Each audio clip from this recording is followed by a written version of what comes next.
ക്കുന്നു 2 കൊരിന്ത്യർ അതിന്റെ 10-ാം അധ്യായം അതിന്റെ 4-ാമത്തെ വാക്യം വായിക്കുന്നു. സ്തോത്രം.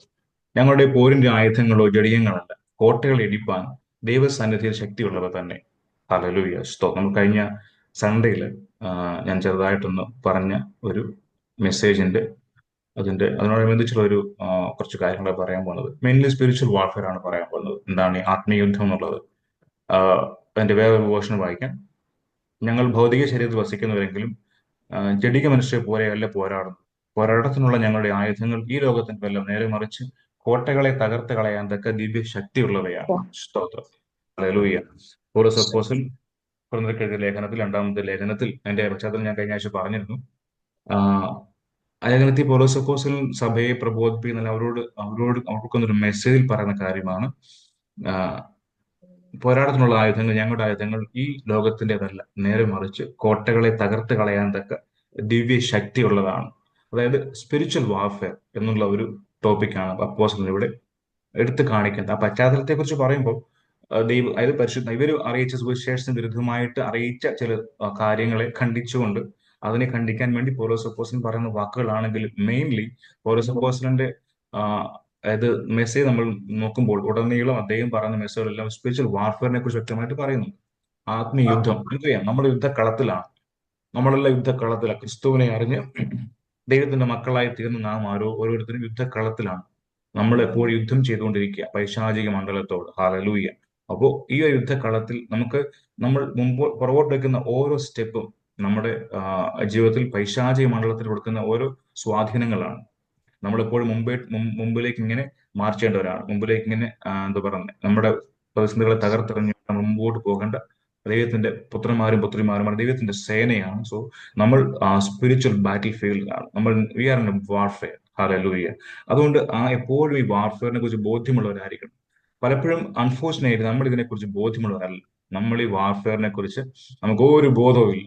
നമ്മളൊരു വാർഫെയറിലാണ്, യുദ്ധമുഖത്താണെന്നോ നമ്മൾ യുദ്ധത്തിലാണെന്നോ എന്ന് നമുക്കൊരു ചിന്തയില്ല. നമ്മളെപ്പോഴും നമ്മുടെ വിഷയങ്ങൾ കുടുങ്ങി അതിങ്ങനെ പിശാചിന്റെ ഭയങ്കര കെണിയാണത്.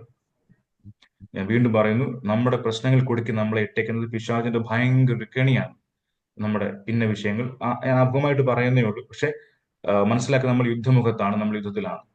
V are engaging in a warfare. Hallelujah. സ്തോത്രം. അതുകൊണ്ട് നമ്മുടെ ഈ യുദ്ധം ചെയ്യിക്കാതെ നമ്മുടെ പ്രശ്നങ്ങൾ കുറിച്ച് നമ്മളെ ഇട്ടേക്കെന്ന് പറയുന്നത്, നമ്മുടെ മനസ്സിലെ കൺസേൺ കൊണ്ട് നമ്മളെ ഇട്ട് ഇങ്ങനെ അത് എൻഗേജ് ആയി നമ്മളിങ്ങനെ മറ്റു കാര്യങ്ങൾ ശ്രദ്ധിക്കാൻ കഴിയാതെ, നമ്മുടെ ആത്മീക വർദ്ധനവിനായിരിക്കും നമ്മൾ പിശാച് നമ്മളെ പുറകിലേക്ക് വലിക്കുന്നുള്ള ബോധ്യം പോലും ഇല്ലാതെ, ആ ഒരു തിരിച്ചറിവില്ലാതെ നമ്മുടെ വിഷയങ്ങൾ കുടുങ്ങി പുറപുറത്തുകൊണ്ട് നെഗറ്റീവ് പറഞ്ഞുകൊണ്ട് നമ്മളിങ്ങനെ ലോകത്തിലായിരിക്കുക. അത് ഭയങ്കര കെണിയാണ്, ഭയങ്കര പിശാചിന്റെ തന്ത്രമാണ്. പിശാചിന്റെ തന്ത്രങ്ങൾ അറിയാത്തവരല്ലെന്ന് വചനം പറയുന്നുണ്ട്, അല്ലേ?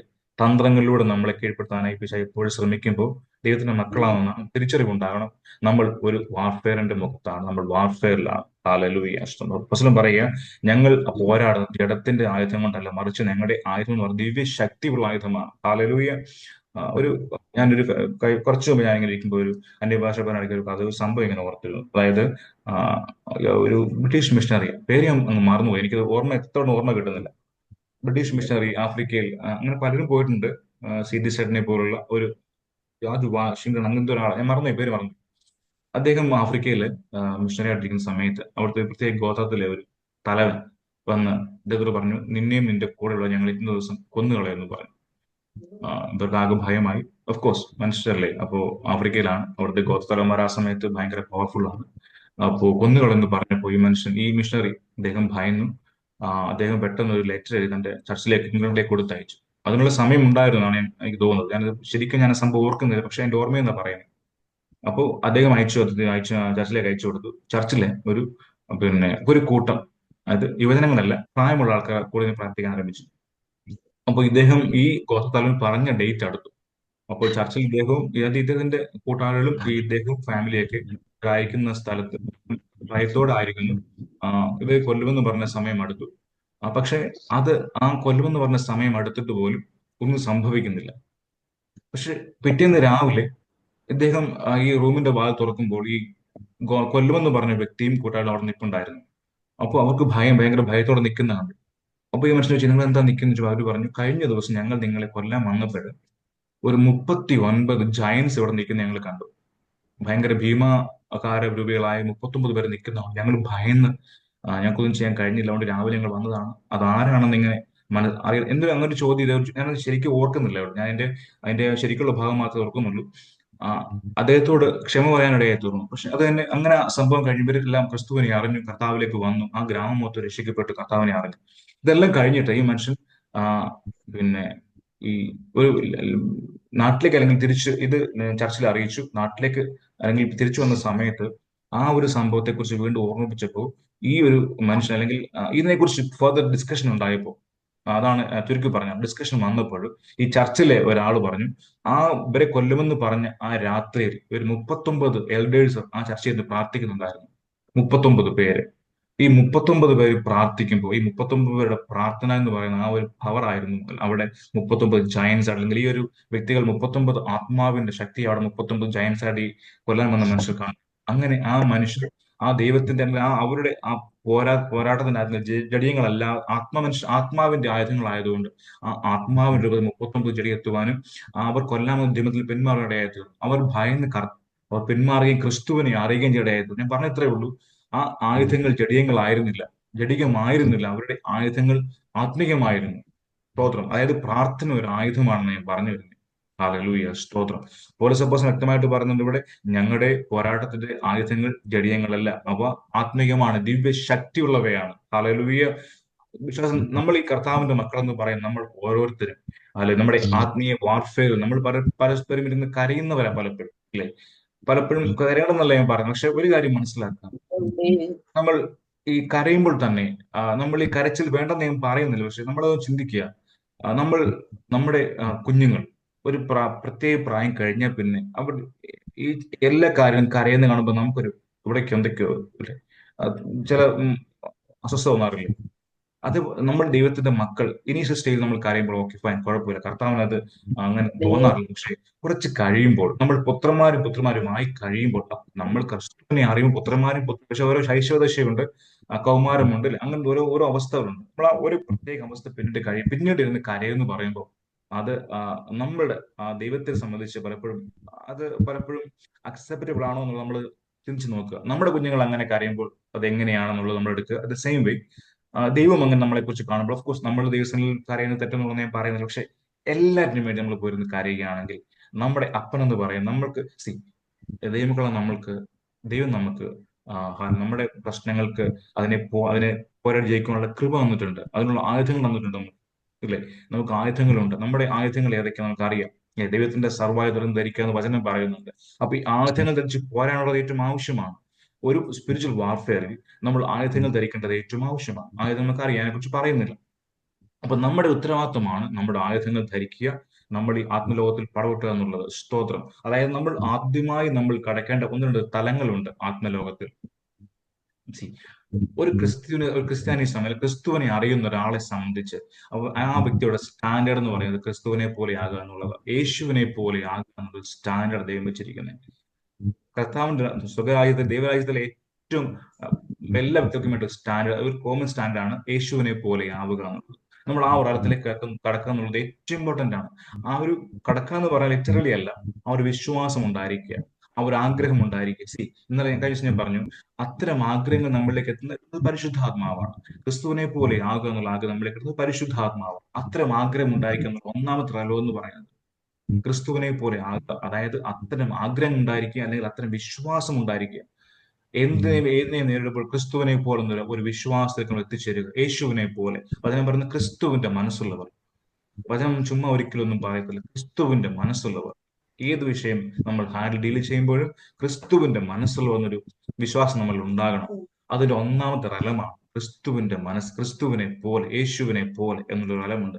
നമ്മൾ കരുതും അയ്യോ ഇത് ഏറ്റവും വലിയ പാടാ, ഏറ്റവും അവസാനത്തെയാണ്. No no never. അല്ല, ഏറ്റവും അവസാനത്തെ അല്ല. ഒരു ക്രിസ്ത്യ വിശ്വാസിയുടെ തുടക്കമെന്ന് പറയുന്നത് ഇത്തരം കാലത്തിലേക്ക് എൻ്റർ ചെയ്യുന്നുള്ളതാണ്, ഈ ക്രിസ്തുവിനെ പോലെ ആവുക എന്നുള്ളത്.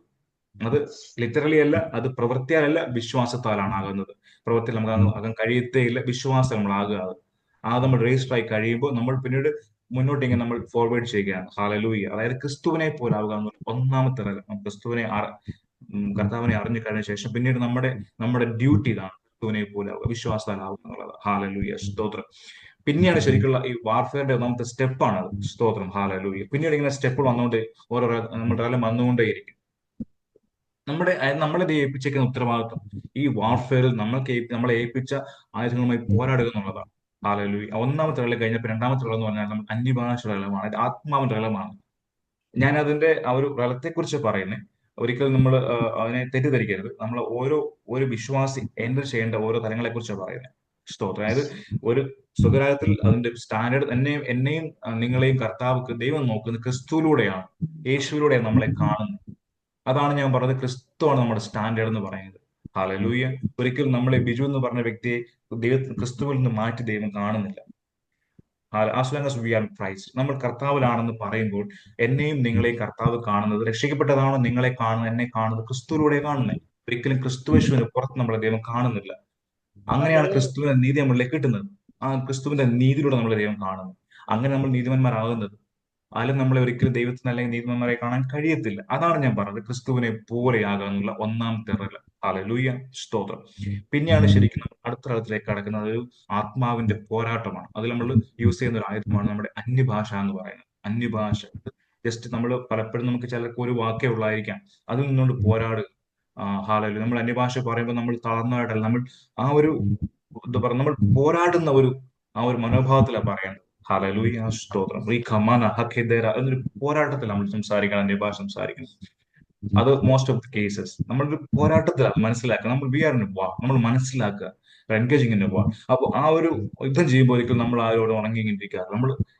നമ്മുടെ ശരീരത്തിന്റെ ക്ഷീണം കൊണ്ടോ അല്ലെങ്കിൽ നമ്മുടെ ആ പ്രത്യേക ടൈം സോൺ തെറ്റ് പറയാൻ പറ്റില്ല, അത് ആരുടെയും കുറ്റമല്ല. പക്ഷെ നമ്മൾ നല്ല നല്ല ബോധത്തിയിരിക്കുമ്പോൾ നമ്മൾ അന്യഭാഷയിൽ പ്രാർത്ഥിക്കുമ്പോൾ ആ യുദ്ധം ചെയ്യുന്ന ആ ഒരു തലത്തിൽ നമ്മൾ അതിനെ അങ്ങനെ ഉപയോഗിക്കുക, നമ്മുടെ ആയുധത്തെ ഉപയോഗിക്കുക. സ്തോത്രം. ഒന്നാമത്തെ ഒരാൾ എന്ന് പറഞ്ഞാൽ ക്രിസ്തുവിനെ പോലെ ആവുക എന്നുള്ളത്. രണ്ടാമത്തെ പറഞ്ഞാൽ നമ്മുടെ അന്യഭാഷ ആത്മാവിൽ പ്രാർത്ഥിക്കുന്നവരല്ല.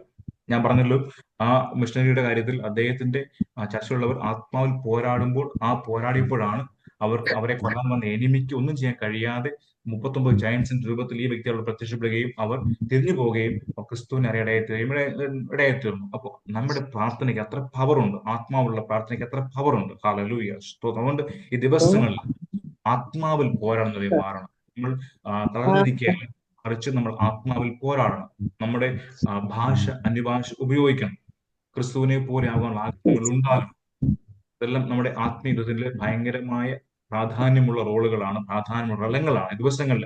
അതിലേക്ക് നമ്മളിതിൽ തിരിച്ചറിഞ്ഞ ശേഷം നമ്മളിതിലേക്ക് കയറുന്നതും, തിരിച്ചറിയാതെ നമ്മളിങ്ങനെ അതിനെക്കുറിച്ച് ബോധ്യമില്ലാതെ നമ്മളിങ്ങനെ ഒരു യാന്ത്രികമായി ചെയ്യുന്നത് ഡിഫറെന്റ് ആണ്. തിരിച്ചറിഞ്ഞ ശേഷം നമ്മൾ കയറുമ്പോൾ നമ്മൾ വലിയ മാറ്റങ്ങൾ ഉണ്ടാകും. നമ്മുടെ ആത്മമനുഷ്യന്റെ മാറ്റങ്ങൾ സംഭവിക്കും, നമ്മുടെ യുദ്ധത്തിന് മാറ്റങ്ങൾ സംഭവിക്കും. ഹാലലൂയ. നമ്മൾ പുതിയ അടുത്ത തലങ്ങളിലേക്ക് വേണ്ടിയായിത്തീരും ഈ ദിവസങ്ങളിൽ. അങ്ങനെ ഒരു അനുഭവം നമ്മുടെ ജീവിതത്തിൽ ഉണ്ടാകട്ടെ.